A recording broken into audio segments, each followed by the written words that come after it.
അമ്മേ പരിശുദ്ധ അമ്മേ പരിശുദ്ധ ദൈവമാതാവേ, കൃപാസനത്തിലൂടെ ഞങ്ങൾക്കും ഞങ്ങളുടെ ദേശത്തിനും അമ്മ മധ്യസ്ഥം തേടി തന്ന എല്ലാ അനുഗ്രഹങ്ങൾക്കും കൃപകൾക്കും ഞങ്ങളിപ്പോൾ ഹൃദയം നിറഞ്ഞ നന്ദി പറയുന്നു.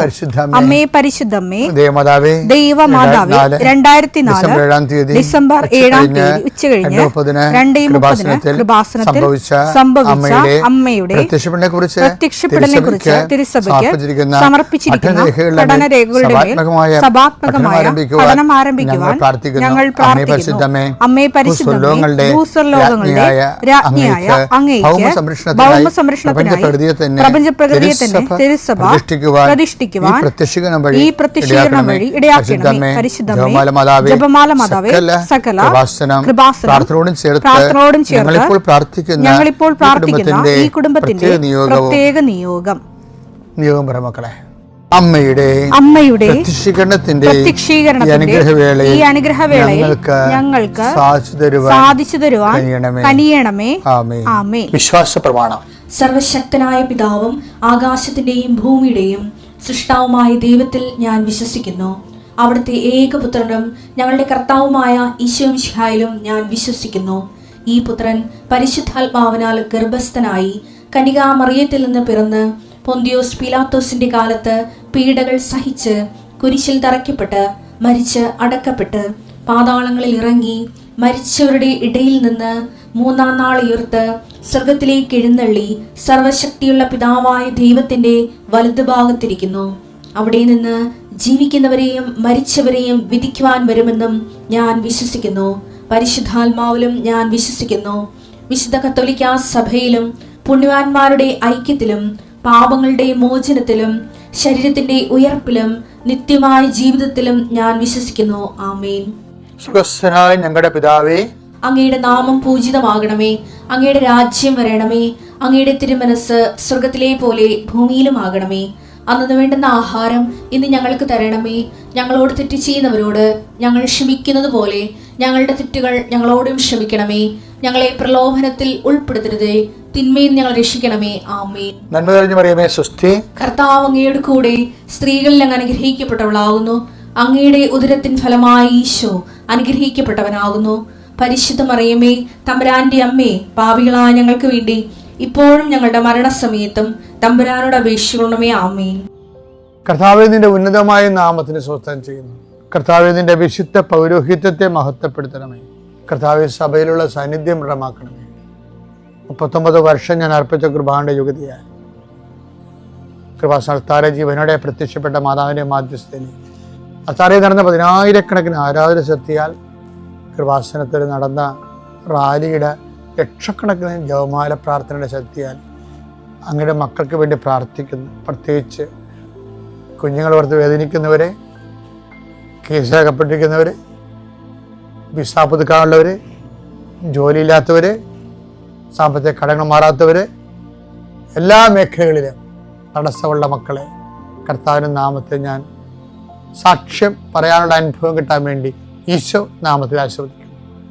നീ വേണ്ടെന്ന് വെച്ച് അവസാനിപ്പിച്ച എല്ലാ കാര്യങ്ങളുടെ മേലും കർത്താവ് പുതിയ മുളകൾ നിനക്ക് മുളപ്പിച്ചു തരികയും നീ നിന്നുപോയ കാര്യങ്ങൾ, നീ വേണ്ടെന്ന് വെച്ച് തള്ളിക്കളഞ്ഞ കാര്യങ്ങളുടെ മേൽ ദൈവം നിനക്ക് പുതിയ പ്രത്യാശ നൽകാൻ വേണ്ടി ഞാൻ ആശീർവദിക്കുന്നു. എൻ്റെ കർത്താവിൻ്റെ ഉന്നതമായ നാമത്തിൽ സഭയുടെ അധികാരത്തിൽ കുരിശടയാളത്തിൽ കൃപാസ്ഥാനത്താരെ ജീവനോടെ പ്രത്യക്ഷപ്പെട്ട മാതാവിൻ്റെ മധ്യസ്ഥത്തിന് രോഗപീഠകളെ ഈശ്വനാമത്തിൽ സൗഖ്യം പ്രാപിക്കട്ടെ. മക്കൾ, നമ്മൾ ഈ ദിവസങ്ങളിലൊക്കെ കഴിഞ്ഞ ദിവസം ഒരു പ്രത്യേക ചാപ്റ്റർ കോളേജ് ചെയ്യണം, കവർ ചെയ്യണം അല്ലേ. ഇപ്പം അതായത് ഒരു സെക്കൻഡ് ഓപ്ഷൻ ദൈവം അത്ര ഓപ്ഷൻ ആകരുതെന്നുള്ള രീതിയിലാണ്. കഴിഞ്ഞ ദിവസങ്ങളിലേ നീതു എന്നും പറഞ്ഞൊരു മോള് നോൺ ബാപ്റ്റിസ്റ്റ് ആണ്, നോൺ ക്രിസ്ത്യൻ എന്ന് നമുക്ക് പറയാൻ പറ്റത്തില്ല. എന്താ കാര്യം വെച്ചാൽ ഒത്തിരിയേറെ നോൺ ബാപ്റ്റിസ്റ്റ് ആയിട്ടുള്ള മക്കൾ അവർ പള്ളിയിൽ വന്ന് ജ്ഞാനസ്നാനം സ്വീകരിച്ചിട്ടില്ലെങ്കിലും അവരുടെ ജീവിതത്തിൽ നല്ല ചൈതന്യമുള്ള വിശ്വാസികളെപ്പോലെ ജീവിക്കുന്ന ഒത്തിരി മനുഷ്യരുണ്ട്. അവരൊക്കെ കർത്താവ് ഒരിക്കലും കൈവിടത്തില്ലെന്ന് നമുക്കറിയാം. കഴിഞ്ഞ ദിവസം ഒരു നീതു എന്നും പറഞ്ഞൊരു മോള് സാക്ഷ്യം പറഞ്ഞേ.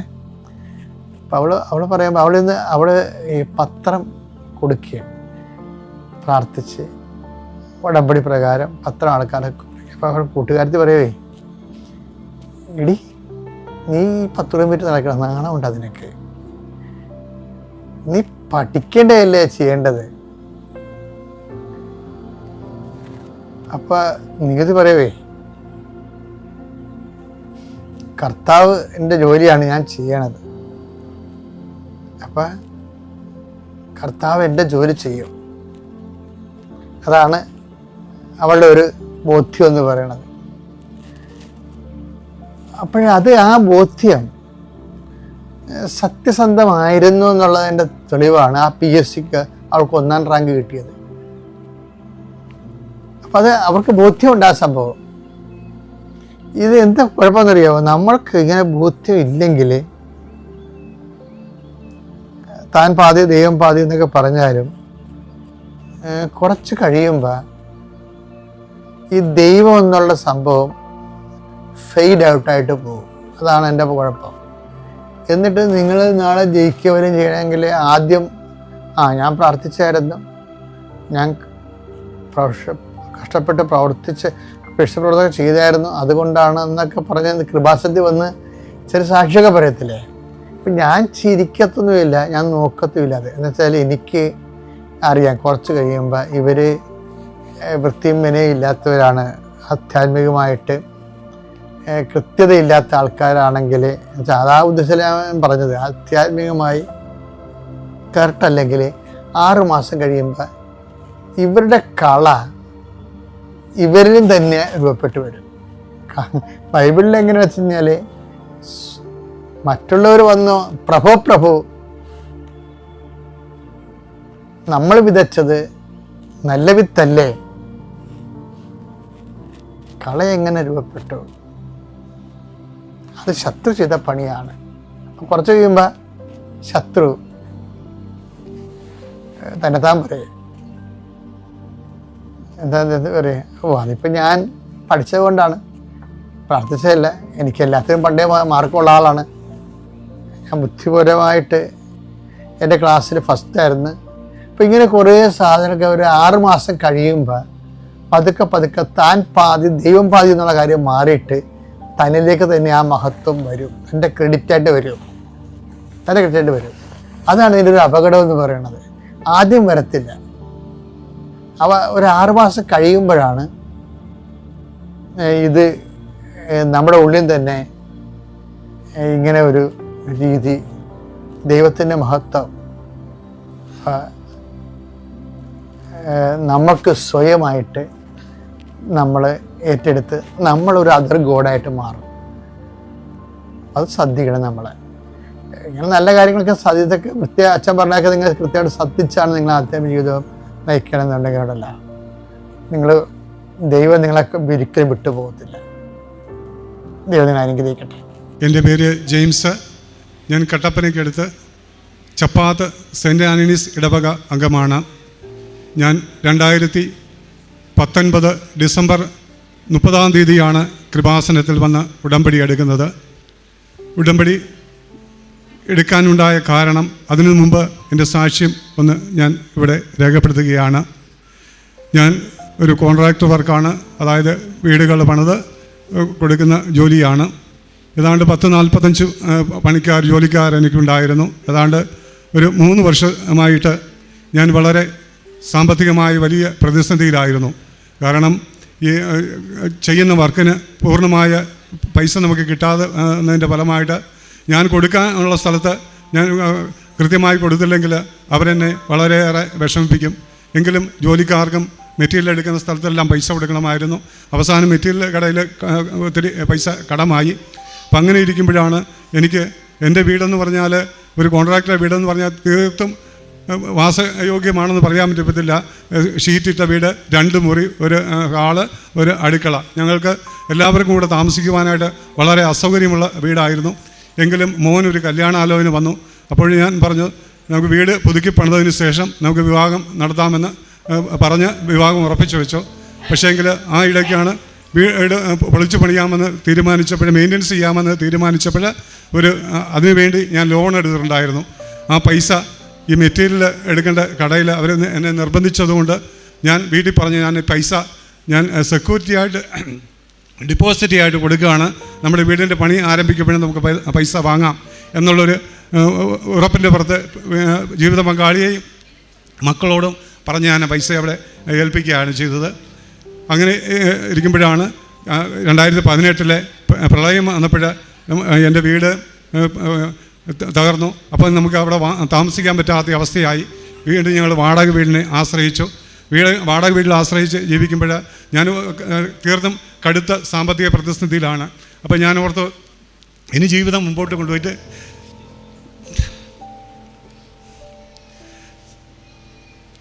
കാര്യമില്ല. അതുകൊണ്ട് ഞാൻ ഒരു തീരുമാനത്തിലെത്തിയപ്പം എൻ്റെ ദൈവം അതിനെ അനുവദിച്ചില്ല. ആ തീരുമാനത്തിന് 2 ആഴ്ച കഴിഞ്ഞപ്പം അതേ സ്പോട്ടിൽ വെച്ച് എനിക്കൊരു ആക്സിഡൻ്റ് ഉണ്ടായി. ആ ആക്സിഡൻ്റ് ഉണ്ടായപ്പോഴാണ് ഞാൻ അറിഞ്ഞത് ദൈവം എന്നെ എത്രത്തോളം സ്നേഹിക്കുന്നുവെന്ന്. കാരണം ബസ് കയറി ഇറങ്ങിപ്പോകേണ്ട ഒരു സാഹചര്യത്തിലായിരുന്നു. ബൈക്ക് ആക്സിഡൻ്റ് ആയിരുന്നു. ഒരു കാർ വന്ന് ഇടിച്ച് ഞാൻ ഓടി വീഴുന്നു. ബസ് വന്ന് പിന്നെ അവിടെ ചവിട്ടി നിർത്തുന്നു. എനിക്ക് ഒരു പോറലുമില്ല, പക്ഷേ എയർ ടൈറ്റായിട്ട് എനിക്ക് ശ്വാസം വിടത്തില്ല, പറ്റാത്ത അവസ്ഥയായി. നടുവിൻ്റെ വേദന 2018 ഉണ്ടായ ഈ ഒരു ആക്സിഡൻറ്റും കൂടെ ആയപ്പോൾ ഞാൻ ജീവിതത്തിൽ ആകെ തകർന്നു. അപ്പോഴേ എൻ്റെ മനസ്സിലൊരു പ്രതീക്ഷയുണ്ടായിരുന്നു, ദൈവം എന്നെ കരുതുന്നുണ്ട് എന്ന് കരുതി. അങ്ങനെ ഞാൻ അണക്കരയിൽ കൗൺസിലിങ്ങിന് ചെന്നു.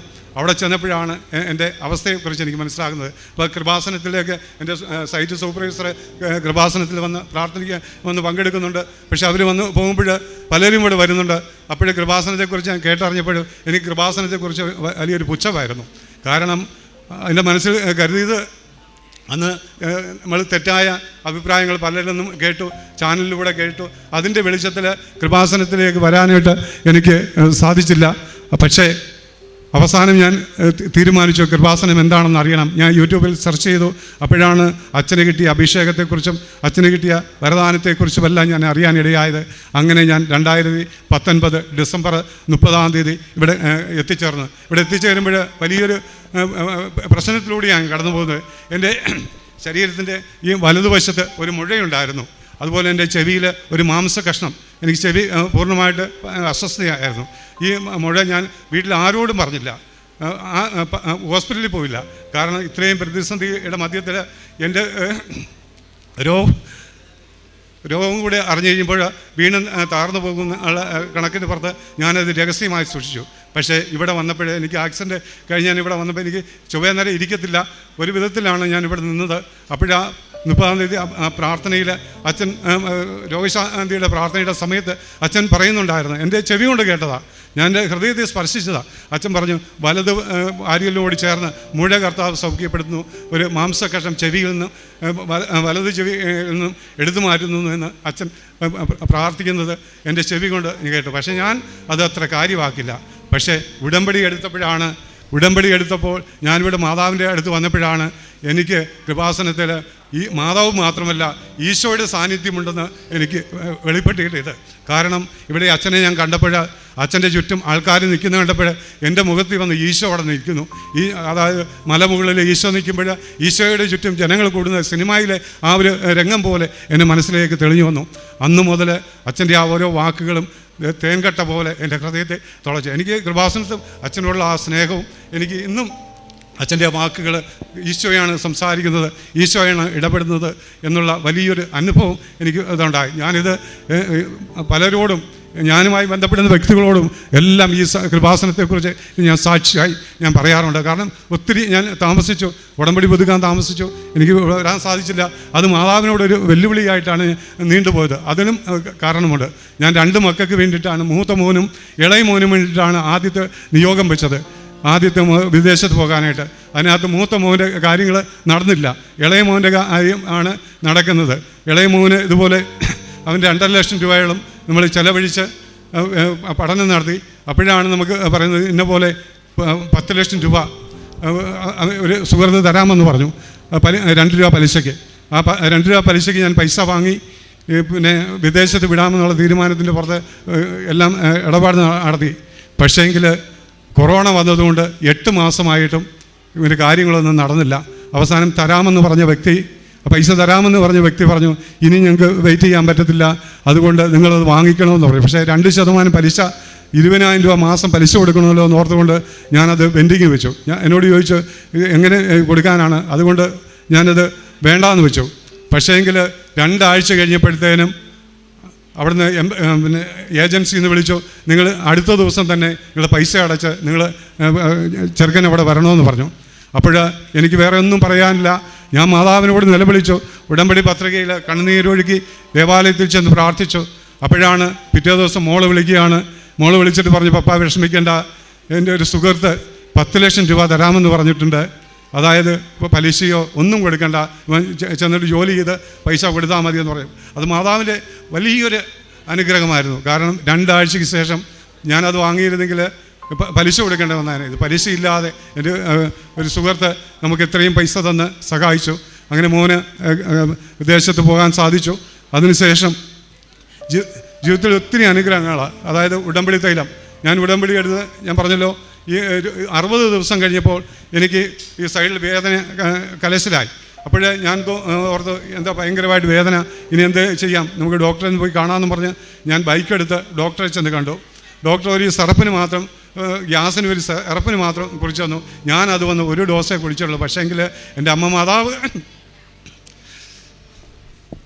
അത് പൂർണ്ണമാക്കി സൗഖ്യപ്പെടുത്തി തന്നു. അതുപോലെ തന്നെ 90 ദിവസം കഴിഞ്ഞപ്പോൾ എൻ്റെ ചെവിയിലെ ആ മാംസ കഷ്ണം അഴുകി ഇല്ലാതെയായി.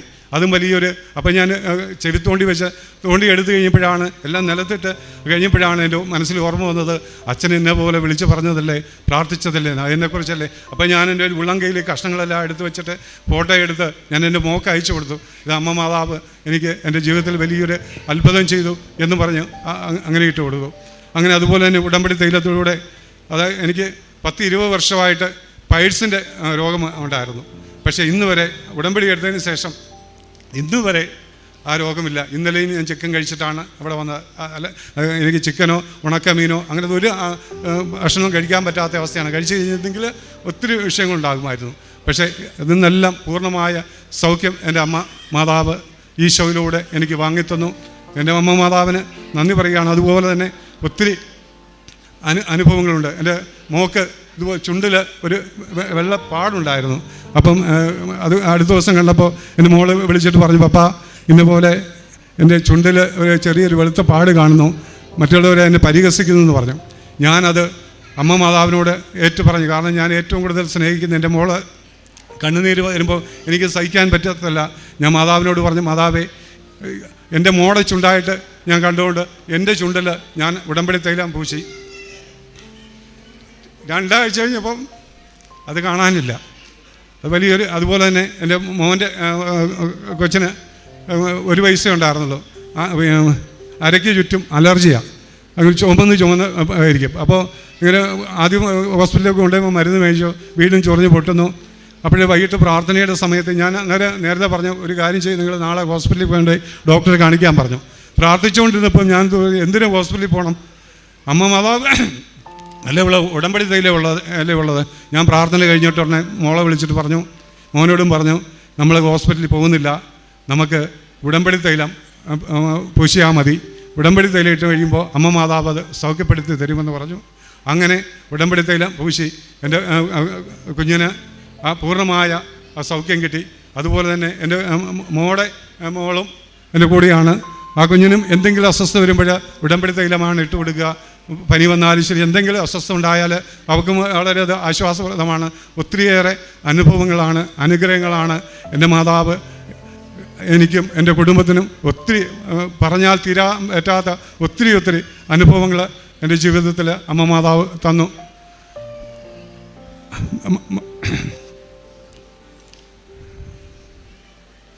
മോൻ്റെ കല്യാണം അത് വലിയൊരു മിറക്കാണെന്ന് വേണം എനിക്ക് പറയാനായിട്ട്. ഇളയ മോനാണ്, വിദേശത്താണ്, അവന് 29 വയസ്സായി. അപ്പം ഞാൻ ഞങ്ങളുടെ പെരുന്നാളിൻ്റെ സമയത്ത് ഞാൻ പള്ളിയിലിരിക്കുമ്പോൾ അവൻ്റെ കൂടെ ഉണ്ടായിരുന്ന കൂട്ടുകാരെല്ലാം കപ്പിൾസായിട്ട് അവിടെ വന്ന് അവർ പ്രസിദ്ധന്തിയായിട്ട് ഇരിക്കുകയാണ്. ഞാൻ പുറകെ നിന്ന് നോക്കി, മോന് ഈ വർഷം 29 വയസ്സാകും.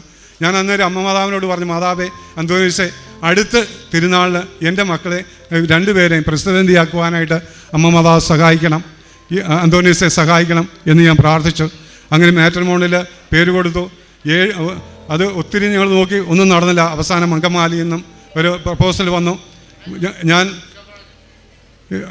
അവിടെ പോകാനായിട്ട് ഞങ്ങളെല്ലാവരും കൂടെ വീട്ടിൽ നിന്ന്, ഞങ്ങളുടെ വീട്ടുകാർ മാത്രം, ഞാനും എൻ്റെ മോനും ഭാര്യയും മരുമോനും മാത്രം ഞങ്ങൾ അവിടെ നിന്ന് പോയി. ഇവിടെ പോകാൻ നേരത്ത് ഞാൻ ജപമാല എടുത്ത് അവിടം വരെ ആരോടും സംസാരിക്കുന്നില്ല. സാധാരണ ഞാൻ വണ്ടിയെ കയറിയിരുന്ന ഉറങ്ങിപ്പോകുന്ന പതിവുണ്ടായിരുന്നു. പക്ഷേങ്കിൽ ഞാൻ ജപമാലയും പിടിച്ച് ഞാൻ ജപമാലയും ചൊല്ലി ഞാൻ അമ്മ മാതാവിനോട് പറഞ്ഞു, അമ്മേ നീ കരുതുന്നുവെങ്കിൽ എനിക്കൊരു അടയാളം എനിക്ക് വേണമെന്ന് ഞാൻ പറഞ്ഞു. എൻ്റെ മോന് വേണ്ടിയിട്ട് നീ കരുതുന്നുവെങ്കിൽ എനിക്കൊരു അടയാളം വേണമെന്ന് പറഞ്ഞു. ഞാൻ ജപമാല ചൊല്ലി അവിടം വരെ 250 ജപമാല ചൊല്ലി ഞാൻ ആ വീട്ടിലെത്തി. അവിടെ ചെന്ന് കഴിഞ്ഞപ്പോഴേക്കും എനിക്ക് മുല്ലപ്പൂവിൻ്റെ സുഗന്ധം അനുഭവപ്പെട്ടു. അവിടെ ചെന്ന് എൻ്റെ കണ്ണുകളെല്ലാം പരുതി. അപ്പോൾ ആ രൂപക്കൊണ്ടിൻ്റെ അവിടുത്തെ ഒരു ചെറിയൊരു ഫോട്ടോ, അമ്മ മാതാവിൻ്റെ, കൃപാസന മാതാവിൻ്റെ ഫോട്ടോ അവിടെ കാണാൻ സാധിച്ചു. ഞാൻ തിരിച്ചിറങ്ങി വന്നപ്പം കൂടെയുള്ളവരോട് ചോദിച്ചു, നിങ്ങൾ അമ്മ മാതാവിനെ കണ്ടോ എന്ന് ചോദിച്ചു. അവർ പറഞ്ഞില്ല എന്ന് പറഞ്ഞു. ഞാൻ പറഞ്ഞു, നിങ്ങൾക്ക് ഒരു മുല്ലപ്പൂവിൻ്റെ സുഗന്ധം അനുഭവപ്പെട്ടോ എന്ന് ചോദിച്ചു. അവർ പറഞ്ഞില്ല എന്ന് പറഞ്ഞു. പക്ഷേ ഞാൻ പ്രാർത്ഥിച്ച് തിരിച്ചു വന്നു. അവർ ഞങ്ങൾ അടുത്ത ദിവസം ഞങ്ങൾ അങ്ങോട്ട് വന്നേക്കാമെന്ന് പറഞ്ഞു.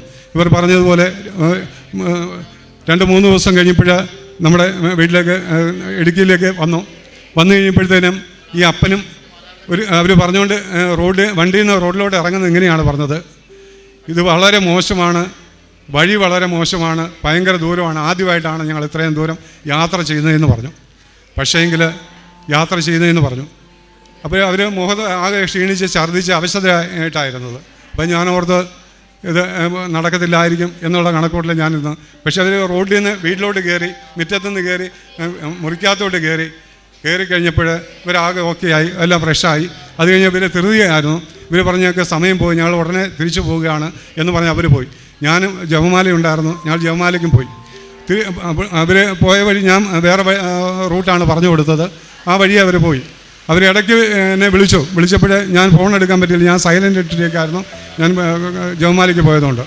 അപ്പോൾ എന്നോട് പിന്നെ ഞാൻ തിരിച്ചങ്ങോട്ട് വിളിച്ചപ്പോൾ അവർ എന്നോട് പറഞ്ഞ്, പെണ്ണിൻ്റെ പപ്പ പറഞ്ഞത്, ഞങ്ങൾ വന്നു, കുഴപ്പമൊന്നുമില്ല, ഞങ്ങൾ തിരിച്ചു വന്ന വഴി ഞങ്ങൾക്ക് ഓക്കെയാണ്, കുഴപ്പമൊന്നുമില്ല എന്ന് പറഞ്ഞു. അപ്പോൾ ഞാൻ പറഞ്ഞു, അങ്ങനെയാണെങ്കിൽ ഒരു കാര്യം ചെയ്യാം. അപ്പോൾ എന്നോട് പറഞ്ഞു, നിങ്ങൾ എന്നാ അങ്ങോട്ട് വരുന്നതെന്ന് അതനുസരിച്ച് പോരാൻ പറഞ്ഞു. അപ്പോൾ ഞാൻ മോനോട് പറഞ്ഞു, ഇന്നപോലെ അവർ വന്ന് നോക്കിയിട്ടുണ്ട്. അപ്പോൾ എന്നോട് മോൻ പറഞ്ഞു, പപ്പ നമ്മുടെ സിറ്റുവേഷൻ കാര്യങ്ങൾ ഹൈറേഞ്ചാണ്, നമ്മുടെ ഫാമിലി ബാക്ക്ഗ്രൗണ്ടും എല്ലാം പപ്പ പറഞ്ഞിരുന്നോ എന്ന് ചോദിച്ചു. ഞാൻ പറഞ്ഞു, ഇല്ല പറഞ്ഞില്ല, അത് അവിടെ ചെന്നിട്ട് പറയാമല്ലോ എന്ന് പറഞ്ഞു. ഉടനെ മോൻ പറഞ്ഞ്, ഇല്ല അത് പറ്റത്തില്ല പപ്പ, നമുക്ക് ഇപ്പം തന്നെ പറഞ്ഞിട്ട് കാര്യങ്ങൾ മുമ്പോട്ട് പോയാൽ മതിയെന്ന് പറഞ്ഞു. ഞാൻ ആ രീതിയിൽ അദ്ദേഹത്തെ വിളിച്ചപ്പോൾ ഞാൻ പറഞ്ഞു, എനിക്ക് കുറച്ച് കാര്യങ്ങൾ സംസാരിക്കാനുണ്ട് എന്ന് പറഞ്ഞു. അന്നേരം അദ്ദേഹം മോടെ പപ്പ പറഞ്ഞത് ഇങ്ങനെയാണ്, ഞങ്ങളവിടെ വന്നത് ഒരു തീരുമാനമെടുത്തിട്ടാണ് ഞങ്ങൾ റോഡിൽ ഇറങ്ങിയത്. ഞാൻ വണ്ടിയിൽ നിന്ന് ഇറങ്ങിയപ്പം കൂടെ വന്നവരോട് ഞാൻ ഇങ്ങനെ ഒരു ഡയലോഗ് പറഞ്ഞായിരുന്നു, ഇത് ലാസ്റ്റ് വരവാണ്, ഇനിയൊരു വരവ് ഇവിടെ ഉണ്ടാകത്തില്ല. അപ്പം ഞങ്ങൾ റോഡിൽ വെച്ച് തീരുമാനമെടുത്തതാണ് ഇത് വേണ്ടാന്ന്. പക്ഷേങ്കിൽ ഞങ്ങൾ വീട്ടിലേക്ക് കാലെടുത്ത് വെച്ചപ്പോൾ ഞങ്ങളുടെ 8 പേരുടെയും മനസ്സ് ഒരുപോലെ മാറി. ഇത് എൻ്റെ മകൾക്ക് പറ്റിയ ഒരു അനുയോജ്യമായൊരു ബന്ധമാണ് എന്ന്. അത് പറയാനുള്ള കാരണം, ഞാൻ ആ വീട് പണി നടന്നപ്പോൾ വളരെ തീക്ഷ്ണമായി ഇവിടെ കൊറോണയുടെ സമയത്ത് വീട്ടിലെ അൾത്താര എന്നുള്ള തിയറി വെച്ച് ഞാൻ പ്രാർത്ഥിക്കുമായിരുന്നു. അങ്ങനെ വീട് പണിത് വന്നപ്പോൾ ശരിക്കും ഒരു അൾത്താരയായിട്ട് മാറി. എൻ്റെ പ്രാർത്ഥനാ മുറി കയറുന്ന ഭാഗം അൾത്താരയും പ്രവിശുദ്ധ രൂപവും എല്ലാം കണ്ടു കഴിഞ്ഞാൽ ഒരു അൾത്താര പോലെ തന്നെ ദൈവികമായ വലിയൊരു ചൈതന്യം നിലനിൽക്കുന്ന കൃപാസന മാതാവിൻ്റെ വലിയൊരു ഫോട്ടോ, ആ വലിയൊരു സാന്നിധ്യം ആരെയും സന്തോഷിപ്പിക്കുന്ന ഒരു അനുഭവമായിരുന്നു. പക്ഷേ അവർക്ക് അവിടെ കയറിയപ്പോഴവർ പറഞ്ഞതാണ്, ഞങ്ങളൊരു കയറി വന്നത് ഒരു വീട്ടിലേക്കല്ല. ഞാൻ എൻ്റെ മോളോട് പറഞ്ഞത് ഇങ്ങനെയാണ്, എടീ നിന്നെ ഞാൻ വിടുന്നത് ഒരു വീട്ടിലേക്കല്ല, ഒരു ദേവാലയത്തിലേക്കാണ് നിന്നെ ഞാൻ വിടുന്നത്. അതുകൊണ്ട് എന്നോട് പറഞ്ഞ്, ഞങ്ങൾക്ക് ഇനി ഒന്നും ആലോചിക്കാനില്ല, നിങ്ങൾ അങ്ങോട്ട് വന്നാൽ മതി. അതുപോലെ തന്നെ കല്യാണത്തിനാണ് അവർ എന്നോട് പറഞ്ഞ്, ഇനി ഞാൻ കല്യാണത്തിന് മാത്രമേ ഇങ്ങോട്ട് വരുള്ളൂ, കല്യാണത്തിനേ ഞങ്ങൾ ഇനി അങ്ങോട്ട് വരുന്നുള്ളൂ. അങ്ങനെ ഞങ്ങൾ അങ്ങോട്ട് പോയി ഉറപ്പിച്ചെങ്കിലും അവർ കല്യാണത്തിനാണ് പെണ്ണിയായിട്ട് നമ്മുടെ ഇടവക പള്ളി വന്ന് കല്യാണം നടത്തിയത്. അത് തീർച്ചയായിട്ടും മാതാവിൻ്റെ വലിയൊരു അഭിഷേകം, അനുഗ്രഹമാണ് വിവാഹം. അതുപോലെ തന്നെ ആ തിരുനാളിന് പ്രസിദ്ധേന്തിയായിട്ട് അവരെ 2 പേരെയും ഈ കഴിഞ്ഞ തിരുനാളിന് നിർത്തേണ്ടി വന്നു. അപ്പോൾ അതെല്ലാം അമ്മ മാതാവ് എനിക്കും എൻ്റെ കുടുംബത്തിനും ഞാനുമായി ബന്ധപ്പെടുന്ന വ്യക്തികളിലുമെല്ലാം ഒത്തിരിയേറെ അനുഗ്രഹങ്ങൾ വർഷിക്കുന്നുണ്ട്. ഒത്തിരി പേരോട് എനിക്ക് ക്ഷമിക്കാൻ പറ്റാത്ത അവസ്ഥയിലായിരുന്നു. ഈ സാമ്പത്തികമായി ഒത്തിരിയേറെ പൈസ എനിക്ക് കിട്ടാൻ്റെ വിളിച്ച് ക്ഷമിക്കാൻ പറ്റാത്ത അവസ്ഥയിലായിരുന്നു. അവരോടെല്ലാം ക്ഷമിക്കാനുള്ള ഒരു കൃപ കിട്ടിയതുകൊണ്ടാണ് അമ്മ മാതാവ് എന്നെ എത്രത്തോളം അനുഗ്രഹിച്ചതിന് അമ്മ മാതാവിനും ഈശോയ്ക്കും തിരുകുമാരനും ദൈവപിതാവിനും കോടാനുകോടി നന്ദി രേഖപ്പെടുത്തിക്കൊണ്ടുവന്നു. ആമേൻ. ജെയിംസ് ഏട്ടൻ നല്ലൊരു കോൺട്രാക്ടറാണ്. അദ്ദേഹത്തിന് കുറേ പേർ പൈസ കൊടുക്കാറുണ്ട്. എങ്കിലും അദ്ദേഹം എവിടെയൊക്കെ പൈസ കൊടുക്കാനുണ്ടോ അവിടെയൊക്കെ പൈസ കൊടുക്കുവാനായിട്ട് ശ്രമിച്ചതുകൊണ്ട് വീട് പണിക്ക് വെച്ച പൈസ പോലും എടുത്തു കൊടുത്ത് അവസാനം ഒന്നുമില്ലാത്ത അവസ്ഥയിലായി. നല്ല രീതിയിലാണ് ചെയ്തതെങ്കിലും അവസാനം എല്ലാ കുടുംബത്തെ ചതിച്ച പോലത്തെ ഒരു അവസ്ഥയിലെത്തി. അങ്ങനെ തകർന്ന അവസ്ഥയിലാണ് ഇവിടെ വന്ന് ഉടമ്പടി എടുക്കുന്നത്. അപ്പോൾ അമ്മ മാതാവ് ആദ്യമേ തന്നെ കൊടുത്തത് സൗഖ്യമാണ്. അത് ആരാധനയിൽ അച്ഛനിവിടെ പറഞ്ഞ കാര്യമാണ്. പിന്നീട് അങ്ങോട്ട് ഓരോ അവസ്ഥയിലും ഓരോ സാഹചര്യങ്ങളിലും ദൈവത്തിൻ്റെ ഇടപെടൽ മൂലം ഭവനം ലഭിക്കുകയും മക്കളുടെ വിവാഹം ഭംഗിയായി നടക്കുകയും സൗഖ്യം ലഭിക്കുകയും അങ്ങനെ ദൈവത്തിൻ്റെ കാരുണ്യം ഈ ഭവനത്തിൽ ലഭിക്കുകയാണ്. എഫേസ്യസ് 2:8 വിശ്വാസം വഴി കൃപയാലാണ് നിങ്ങൾ രക്ഷപ്പെട്ടത്, അത് നിങ്ങൾ നേടിയെടുത്തതല്ല, ദൈവത്തിൻ്റെ ദാനമാണ്. തീർത്തും തീർന്നുപോയി എന്ന നിലയിൽ ഇവിടെ വരികയും എന്നാൽ പരിശുദ്ധ അമ്മയുടെ മാധ്യസ്ഥതയിൽ ഉടമ്പടിയെടുത്ത് വിശ്വസ്തയോടെ നിലനിൽക്കുകയും ചെയ്തു കഴിഞ്ഞപ്പോൾ കുടുംബം എല്ലാ വിധത്തിലും അനുഗ്രഹിക്കപ്പെടുകയാണ്.